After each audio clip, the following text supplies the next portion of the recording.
한 번쯤은 그런 적 있으시죠? 잠자다가 예전에 분한 일이 떠올라서 잠이 화들짝 달아나고 누군가를 너무나 미워해서 제대로 잠도 못 자고 이 미워하는 마음은 굉장히 파괴적인 감정이기도 해서 때로는 우리를 매우 고통스럽게 합니다. 그리고 미워하는 마음에 의해서 어떤 말을 하거나 행동을 하고 나서 후회하게 되는 경우도 간혹가다 생기는 것 같아요. 그렇다면 이 미움이라는 감정 우리는 어떻게 다스릴 수 있을까요? 또 미워하는 마음을 어떻게 하면 없앨 수 있을까요?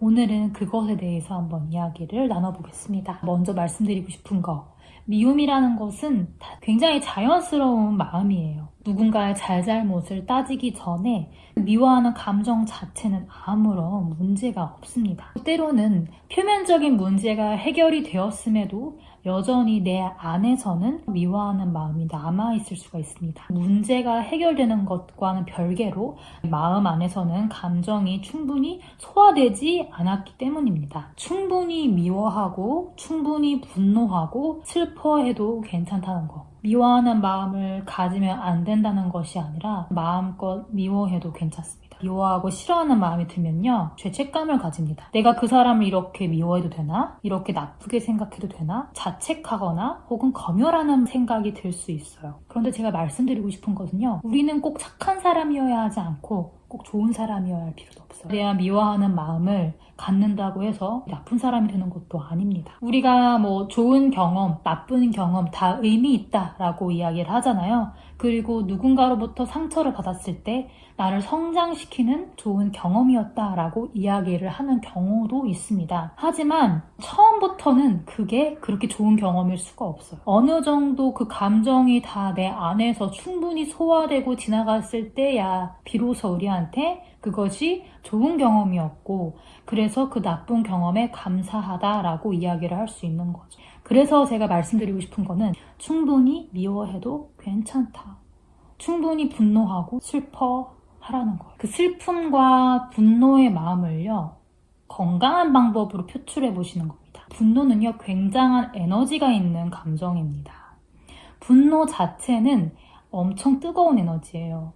그래서 때로 그 뜨거운 에너지는 나와 타인을 해칠 수도 있습니다. 그 에너지를 건강한 방법으로 우리가 표출했을 때는 괜찮아요. 신문이나 뉴스에서 나오는 어떤 굉장히 안타까운 그런 보복성의 어떤 범죄 같은 것들을 보면은 그 분노 에너지를 나와 타인을 해치는 쪽으로 표출하는 경우일 텐데요. 다른 방법으로 우리는 풀어줄 수 있다는 겁니다. 어떤 것들이 있을까요? 여러분들이 이미 아시는 것들이에요. 이를테면 밖에 나가서 달리기를 전력 질주를 한다던가 킥복싱 같은 거 배우시는 것도 좋아요. 권투 같은 거 이런 거 배울 수 있잖아요. 그런 거 너무 좋아요. 또 뭐가 있을까요? 노래방에 가서 큰 소리로 막 노래를 부르는 거예요.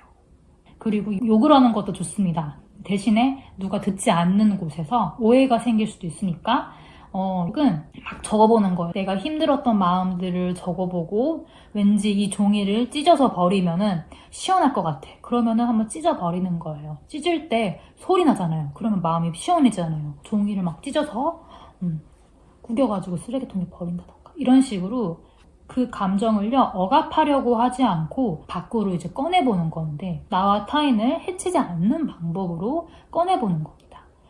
미움과 그리고 미움으로 인한 분노 그 자체는 아무런 문제가 없습니다. 그 감정을 우리가 관리하고 다루는 방법이 조금 더 성숙한 방법으로 그 감정을 다루고 관리할 수 있는 거지, 그 감정 자체는 전혀 문제가 없습니다. 그 감정 자체는 굉장히 뜨거운 에너지를 갖고 있어요. 특히나 분노라는 것은.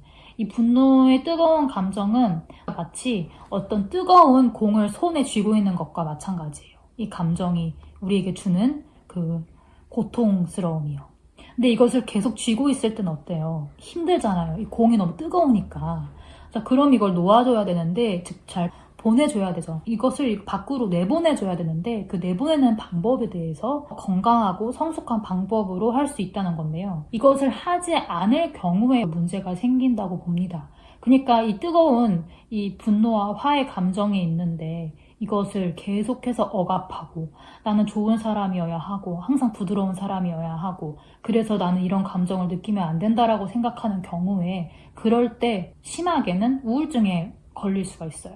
내가 밖으로 표출하지 못한 화의 에너지가, 분노의 에너지가 사라지는 것이 아니라 그 화살이 나를 향해서 올 때 깊은 우울증에 빠질 수도 있어요. 그렇기 때문에 우리는 그 화를 억압하지 않고 건강한 방식으로 보내줘야 한다라는 말씀 드리고 싶어요. 역사가 깊은 감정 같은 경우에는 쉽게 사라지는 경우가 드뭅니다. 오랫동안 고민하고 고통받았을 경우에는 그 고통받았던 시간 자체가 우리의 역사이기 때문에 그 역사가 길면 길수록요, 사실 자유로워지기까지는 조금 시간이 걸리는 것 같아요.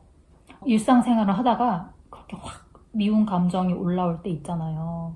그럴 때 우선은 그 감정에 대해서 반응하지 않고 그 감정을 단지 이제 알아차리는 거입니다.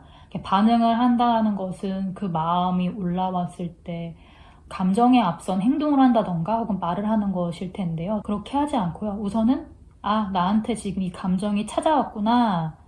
마치 내가 집에 있는데 택배 아저씨가 우리 집을 찾아온 것처럼 이 감정이 지금 나한테 찾아왔구나 라는 것을 먼저는 알아차려주는 겁니다.